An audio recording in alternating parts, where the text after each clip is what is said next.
एक आदत इन्हन बीच बहुत खराब हो जाती है। भला बताओ हमारे कंडोम छोड़ क्यों है? क्या बोला? बहुत मारे जो कंडोम उसे टोपी बोलते हैं।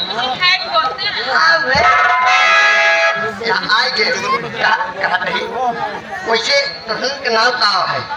सबसे पहले ये बताओ, जब हम दोनों बहन गोल नाच रही थी तो तुम नीचे लेट कर क्यों देखा? ये रुक जा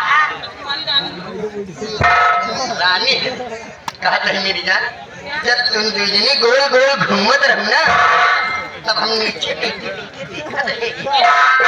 दिल्ली का लाल किला, दिल्ली का लाल किला नहीं, दलमा और उन्नाव का लाल किला दिखाऊंगी। चमकना उन्नाव दलमऊ वाला नहीं देखा, इन्हन बीचे राजापुर वाले नंबर। हेलो दीदी, रेडी आपसे नमस्ते करती हूँ।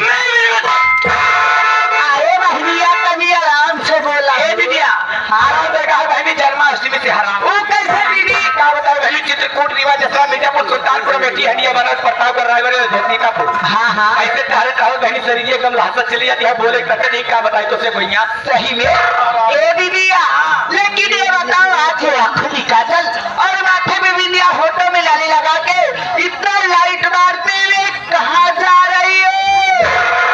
कुछ पता नहीं बात। अरे दीदी अगर मुझे मालूम होता तो मैं आपसे क्यों पूछती? अरे भाग लो, वही बाबा के स्थान को भंडारा बजाते ही भंडारा बजाते और उसके में नौटंकी है। देखो नौटंकी दीदी हम चला गए नौटंकी देखे देख चलने से पहले ये बताओ दीदी, किसकी नौटंकी है?